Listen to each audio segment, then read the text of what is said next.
Ponto começa agora. No programa desta semana vamos falar sobre sustentabilidade. Foi divulgado o novo relatório da ONU sobre o tema e as perspectivas não são as melhores. Há uma estimativa de que até 2100 a população aumente em 53%. Esse é um dado alarmante, né, Zé Luiz? É apavorante. Eu lembro que eu tinha lido um relatório há mais tempo que falava que até 2050, o que já é um dado alarmante, nós seríamos mais 2 bilhões de pessoas. 2 bilhões e alguns quebrados. Mais 2 bilhões. Mais 2 bilhões. Hoje São a população 7 mundial, bilhões, 7,3 bilhões. E chegaríamos ali a 9, alguma coisa bilhões. Mas que em 2050 se estabilizaria. Esse novo relatório aponta um crescimento populacional até 2100, mantendo ainda essa previsão de que até 2050 nós teremos mais 2 bilhões,2, se não me engano, e até 2030, que falta pouco tempo, 15 anos, até 2030 nós vamos ter mais de 1 bilhão, né, de pessoas a mais. 1 bilhão a mais. 1 bilhão a mais. Você fala mais de 1 bilhão, né? Pode confundir as pessoas. Mais de 1 bilhão a mais. Pois é, ou seja, 1 bilhão de pessoas estão chegando aí, e logo ali na esquina, que vão querer beber água, vão querer comer, vão querer andar de carro, mas não vai ter jeito, vão querer laptop, vão querer, enfim, participar da vida social, econômica, política desse mundo que está extremamente desigual e, por causa dessa desigualdade, já não tem para todo mundo, né? A gente tem aí uma população excluída e miserável, que supera 1 bilhão de pessoas. A situação é alarmante e é uma coisa assim que é para a gente começar a fazer, já deveríamos ter começado a fazer alguma coisa, né? A gente precisa mudar esse sistema rapidamente, porque senão, não sei, vai parecer mais aqueles filmes, fico imaginando um futuro horroroso, aqueles filmes de zumbi, onde vem hordas, milhões de pessoas, né, querendo participar da festa onde poucos estão convidados, né? Talvez uma coisa que a gente pudesse problematizar sobre isso, e a gente está assistindo a questão dos refugiados, né? O problema hoje grave de refugiados, tanto refugiados econômicos quanto refugiados de guerra, né? E principalmente, especialmente com relação aos refugiados da Síria, inclusive o Brasil tem recebido essas pessoas. E uma coisa que as pessoas não se preocupam, né? É que há uma razão para a direção que essas pessoas têm tomado, né? Para esse deslocamento, para esse deslocamento. E eu quero chamar a atenção especialmente para um desequilíbrio do bem-estar que tinha sido construído no pós-Segunda Guerra Mundial. Talvez as pessoas não tenham levado em conta, né, que o custo do bem-estar de uma parcela tão pequena do planeta, né, uma hora fosse retornar de uma forma não agradável. Né? Isso que você está falando aí tem tudo a ver, é importante a gente, para entender um pouco os desafios que se colocam para nós, né? A Europa, ela no pós-Segunda Guerra Mundial, como você disse, ela constrói um estado de bem-estar social, que é um modelo. A gente olhava ali para aquele sistema que foi, infelizmente, desmontado, mas esse, infelizmente, também vamos discutir isso aí. Nós vamos relativizar justamente isso, mas que para eles era um sistema, a gente olhava assim, uma vitrine, nossa, que lindo, né? Tinha saúde para a esmagadora maioria da população, educação, previdência social, moradia, cidades urbanizadas, tudo organizado, criminalidade baixa. Nossa, como é que eles construíram esse sistema? E aí é importante a gente justamente ter essa referência histórica. Eles construíram esse sistema justamente porque há 500 anos, desde a época das invasões da América, da África, né, o início do colonialismo, que eles vêm tirando riquezas da América, da África, da Ásia, para construir esse sistema lindo deles. Né? Mesmo as pessoas, Zé Luiz, que muitas vezes vão para os Estados Unidos e têm como referência, né, um lugar de bem-estar, as vias são todas asfaltadas, você tem um urbanismo admirável, tudo. Mas existe um custo para isso. Isso só é possível por causa da pobreza de outra parte do planeta. Porque a gente sabe que os recursos materiais disponíveis no nosso planeta não dão conta de manter esse padrão. Ou seja, não é porque os outros países são incompetentes, porque eles são atrasados, subdesenvolvidos, mas porque esse padrão de bem-estar não é possível para todo mundo. E isso se deu dentro de um sistema que funciona na base da exploração. Ou seja, você tem uma hegemonia militar, né? Então, em determinado momento da história, a gente já teve outras hegemonias, da China, da Índia, outros momentos, outros impérios, mas o que a gente chama de modernidade, esses últimos 500 anos, foi marcado pela hegemonia europeia, né? E essa hegemonia se construiu com base em quê? Com base em armas. Eles tinham o domínio do aço, em determinado momento da história, e da pólvora com uso militar. E usaram isso para invadir milhões de pessoas mortas aqui na América, na África, e tirar os recursos para alimentar a economia deles. Então, é uma modernidade que se sustenta sobre a desigualdade. Eu acho que é interessante, o telespectador, a gente refletir esse sistema mundo hoje como um sistema integral, ou seja, se há uma Suécia, é porque há um Congo. Né? Se há uma França, é porque há uma Argélia. Sim. Se há uns Estados Unidos, é porque há um Paraguai, um Brasil e assim por diante. O sistema, ele é desigual. Então, você fica com essa ideia, um dia, né, um dia o Brasil vai ser primeiro mundo, um dia, não sei, um dia nós vamos chegar lá, etc. Não. Não, porque o sistema ele funciona dessa maneira. Há exploradores e há explorados. Não há espaço para todo mundo. E o desafio populacional coloca justamente isso. A gente precisa refundar esse planeta. E é mais interessante, Zé Luiz, porque as pessoas apostam mais na possibilidade da gente ocupar outro planeta do que mudar o sistema desse planeta. Né? Até aquele Stephen Hawking, né, ele falou uma coisa muito interessante. Ele falou, olha, a saída...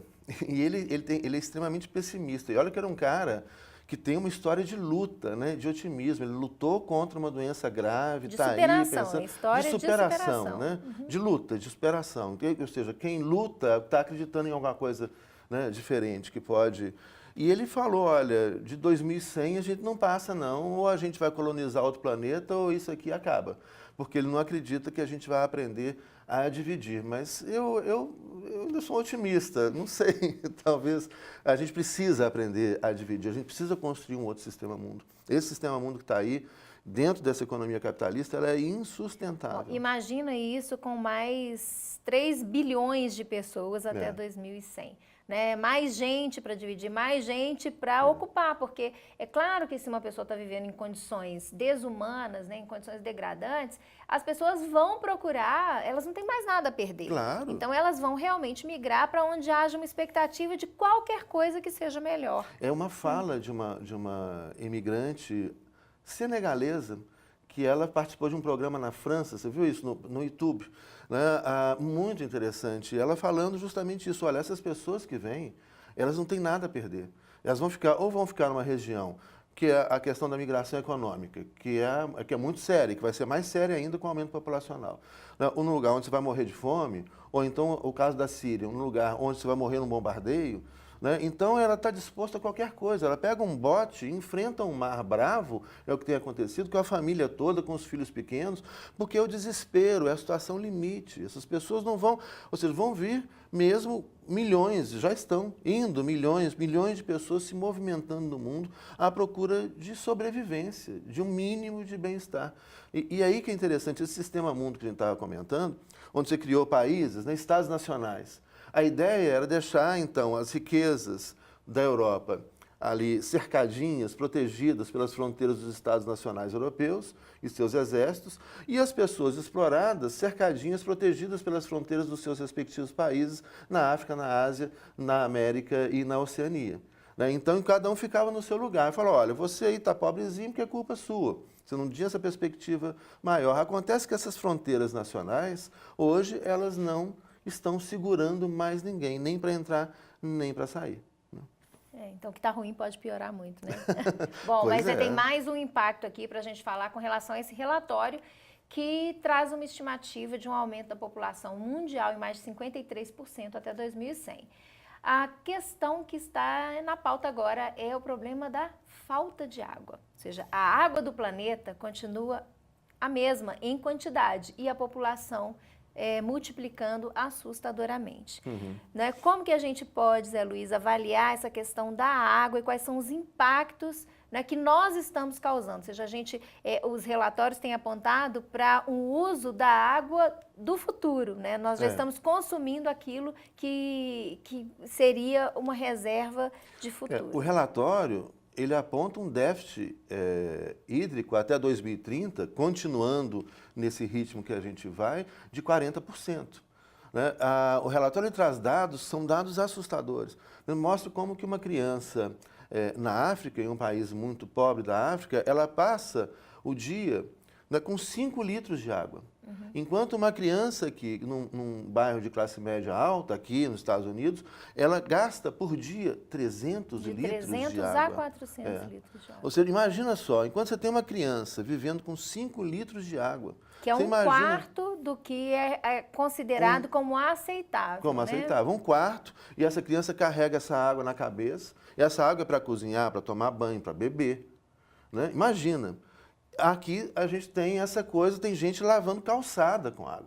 Agora, o problema maior do relatório, porque a gente fala, óbvio que é uma irresponsabilidade, é uma completa alienação, se a gente ficar lavando parede, calçada de rua com água. Mas o problema maior não é esse. Só 10% do consumo de água é com uso doméstico. Né? O restante tudo é gasto com a agricultura e com a indústria.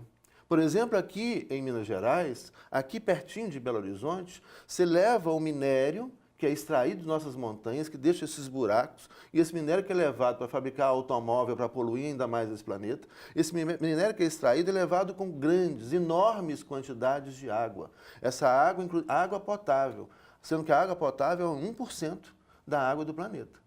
A gente olha assim, nossa, mas tem tanta água no planeta Terra, 70% né? do planeta é de água e falta água. Mas dessa água toda, 1% só é potável. E a gente usa 90% dessa água para a agricultura, óbvio, a gente precisa comer, mas uma parte para a indústria. E aqui, Belo Horizonte, aqui pertinho, né, de Belo Horizonte, região metropolitana, a gente está jogando água para levar minério para fabricar automóvel. A água que serviria para a gente beber e que daqui a pouquinho vai faltar.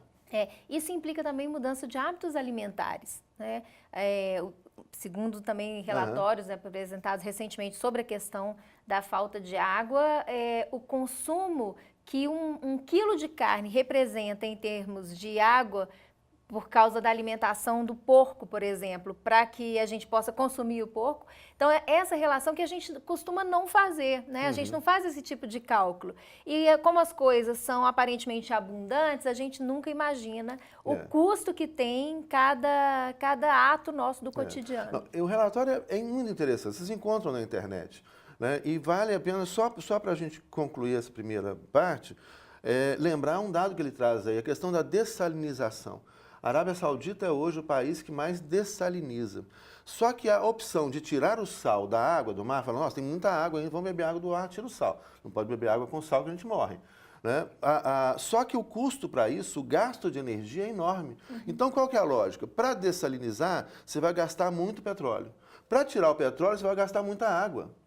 Ou seja, você gasta mais petróleo do que a água dessalinizada e gasta mais água para extrair o petróleo. Ou seja, é uma coisa que, por enquanto, é um círculo vicioso. E aproveitando essa questão da energia, negativo. Zé Luiz, que você menciona, recentemente uma declaração da presidenta Dilma virou objeto de chacota na rede social. E é assim, a prova mais evidente da desinformação, né? Porque mencionando a nossa ainda falta de tecnologia para estocar vento, né? Virou motivo de riso aí nas redes sociais. No entanto, a gente teve aqui no Brasil recentemente um trabalho publicado e um intercâmbio acadêmico entre uma universidade do Reino Unido e uma universidade do Estado de São Paulo, discutindo exatamente sobre o estoque de vento. Pois estocando ar. Mas o termo correto não é estocar vento, etc.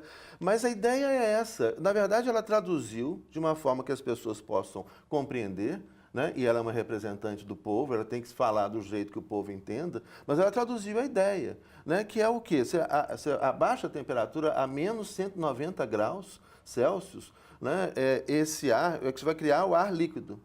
Então, toneladas, né, de ar vai virar um pouco de ar líquido. Depois, isso é armazenado, com o aumento da temperatura, ele se expande. Se ele se expande, você tem ar em movimento. Ou seja, é vento. Que é exatamente o que ela falava, né? A necessidade de ter essa tecnologia para poder usar a energia eólica como uma fonte de energia. E essa energia já vai ser utilizada no Reino Unido, parece, a partir de 2018.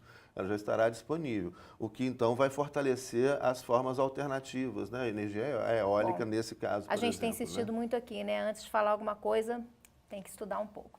Bom, gente, o Contraponto vai fazer um pequeno intervalo. No segundo bloco, a gente volta trazendo mais discussões para você.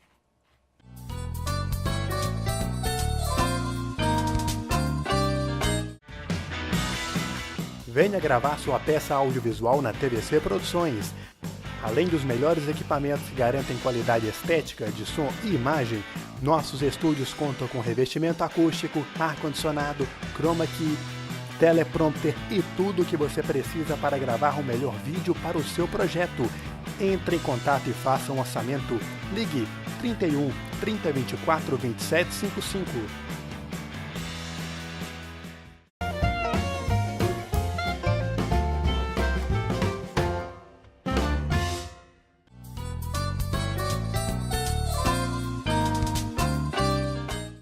Contraponto está de volta. E no segundo bloco nós vamos falar sobre saúde pública a partir de uma matéria que foi veiculada na internet chamada Deseducação. A gente vê por aqui que é, na verdade, né, uma brincadeira com um trocadilho com a chamada da Globo em função do tipo de deseducação que a novela, uma novela que ainda está, eu acredito, bom, eu também nem sei te dizer. Eu não tenho visto novela. Eu não tenho esse vício, eu não compartilho desse mal, mas enfim. A matéria faz uma crítica à forma como uma personagem da novela que chama A Regra do Jogo é atendida ou reporta a questão, o problema de saúde que ela tem. E a questão é tratada como se ela estivesse fadada à morte porque não teria dinheiro para pagar um tratamento privado. E aí, então, há uma crítica nessa matéria na internet que foi publicada como Deseducação, a gente vê por aqui.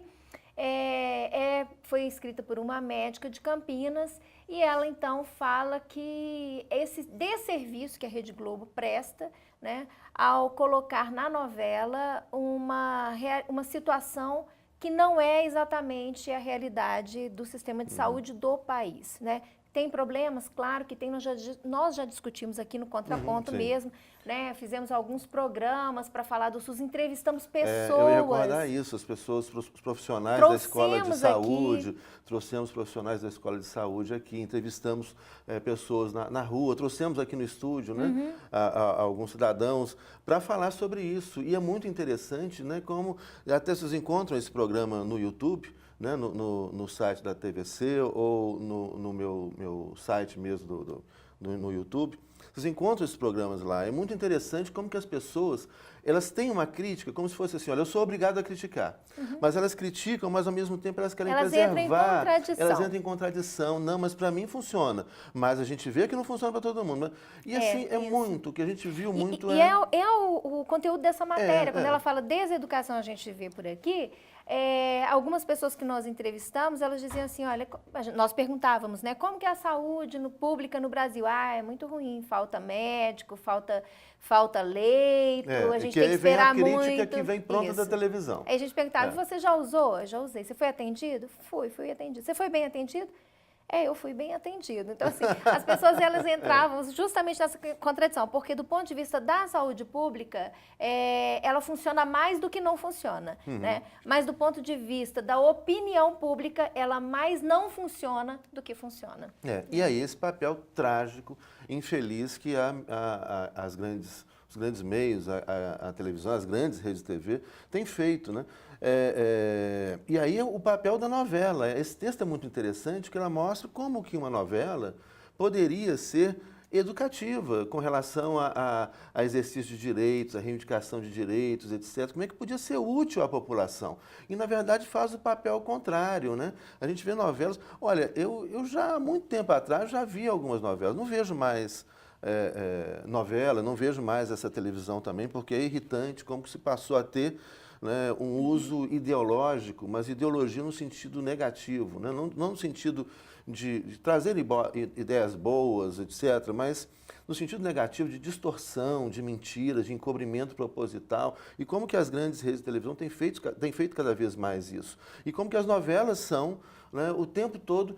A gente comentava até outro dia, né, como que tudo passou a ser altamente ideologizado nas grandes redes de TV. Até transmissão de futebol, de esportes, né, eles servem para falar bem de uma ideia política, de um partido político e mal do outro, mal de um país que tem um determinado governo e bem do outro. O tempo todo eles estão manipulando a opinião pública para jogar o seu pensamento, mas de maneira desonesta, ou seja, de maneira manipuladora. Uma coisa é a gente discutir ideias, projetos diferentes, projetos de país diferentes, partidos políticos com ideias diferentes, isso é rico.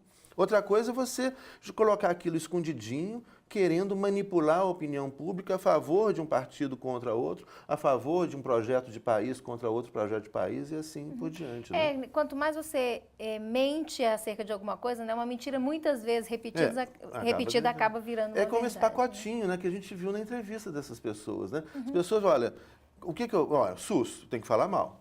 Mas na hora que ele vai contar da experiência pessoal dele, nós vimos que a maior parte das experiências das pessoas que relataram era de atendimento. Era de atendimento, inclusive de elogio aos médicos cubanos, né, que a mídia falava tão mal. Que a né? gente ainda vai entrar nesse assunto, Zé Luiz. Mas eu queria aqui citar a frase, a autora desse artigo, Ellen Machado Rodrigues, e ela até menciona que foi uma colega também médica que assistiu a novela e avisou para ela, olha, você não imagina o que aconteceu, né? E contou a cena, ela então procurou a cena, conseguiu assistir, quase não conseguiu, na verdade, de tão estupefata que ela ficou com a forma como o Serviço Público de Saúde foi tratado e da forma inapropriada. Não só do serviço público, mas também a forma como a própria desumanização da medicina, né, que foi ali que ficou evidente no programa. E aí ela diz o seguinte: o caso de saúde retratado só compõe um amplo cenário de horror e degeneração social, que parece ser o objeto da novela. Se o seu título diz a regra do jogo, o jogo ali é o do salve-se quem puder, e a regra é cada um por si, sendo que por si vale qualquer coisa. Né? Então, daqui vem a ideia da deseducação. E uma coisa que eu queria lembrar também ao telespectador é que muitas vezes nós falamos de depoimentos pessoais. Né? Óbvio que a gente traz depoimentos pessoais, eles são importantes ouvir o depoimento pessoal, mas a gente não pode também julgar um sistema complexo. O SUS é o maior sistema de saúde do mundo. O sistema complexo está presente em todos os municípios, né, do Brasil, espalhado pelo Brasil inteiro, né, por uma experiência pessoal. Então a gente pode selecionar uma pessoa que teve uma experiência maravilhosa e vem aqui e fala, nossa, o SUS virou o melhor sistema do mundo. Ou alguém que teve uma experiência péssima e fala, nossa, o SUS é o pior sistema. Então a gente muitas vezes, e nós já tivemos algumas experiências com o SUS, e a gente pode ver, olha, em alguns lugares funciona muito bem, em outros lugares funciona mais ou menos, em outros lugares funciona muito mal ou não funciona, em outros lugares funciona... Enfim, isso é da enorme diversidade que representa o país. Então, uma coisa que a gente precisa pensar, que eu acho isso uma coisa muito séria e que é muito usada ideologicamente, né, pela televisão, inclusive, e a gente pegar um depoimento e generalizar. Então, a gente poderia aqui... tomar o geral pelo particular. Se a gente quisesse fazer um jogo ideológico negativo, ou seja, de encobrimento, de mentira, e nós somos favoráveis ao SUS, então a gente traria aqui 10 depoimentos de casos reais onde o SUS foi muito bom. Bem sucedido. E aí falam, nossa, viu, o SUS é o melhor sistema do mundo. Mentira. Ou a gente poderia, ao contrário, a gente quer destruir o SUS, selecionaríamos 10 depoimentos onde o atendimento foi péssimo. E falar, viu, o SUS é o pior sistema do mundo. Não é nenhum nem outro. Né? E nunca é assim.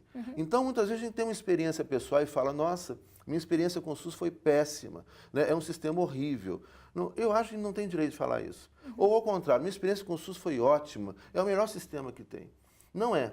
E para isso a gente precisa recorrer, quando a gente vai falar a respeito de alguma coisa, além das experiências pessoais, ouvindo um lado, ouvindo o outro, as pesquisas que vão ser mais reais, mais próximas do real, que vão mostrar, olha, quantas pessoas estão satisfeitas, funciona, quantas pessoas não são atendidas, funciona onde, não funciona onde. Número de médicos. Número de médicos, pessoas, enfermeiros, vagas, hospitais, etc. E a gente vai ver então que é uma diversidade enorme, de município para município, de estado para estado, são realidades muito distintas, mas que a gente precisa, se funciona ali, pode funcionar aqui também. E a gente precisa pegar essa experiência de onde funciona para que nos outros lugares também funcione. Porque as situações extremas de falta de atendimento, ou de falta de serviço, de produto, né, vira noticiário, vira notícia. E o extremo não vai mostrar a realidade. Porque a gente pode pegar a mesma coisa no setor privado.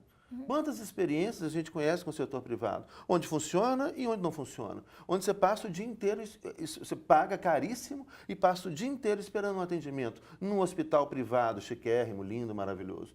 Né? Isso acontece também. Então, a gente tem que trabalhar com dados. Eu acho que uma coisa que está acontecendo muito no nosso país, né, e que vem, talvez a exposição disso até seja positivo no final das contas, mas é que as pessoas vão falando as coisas sem buscar informação, Claro, sem vão compromisso xingando, com o vão que tá generalizando, falando. sem compromisso, muitas vezes por uma experiência pessoal. Olha, você pode ir para os Estados Unidos e ter uma experiência pessoal maravilhosa, vai, nossa, é o melhor país do mundo. Você pode ir para os Estados Unidos e ter uma experiência péssima, ser assaltado, não, é o pior lugar do mundo. Olha, não é assim.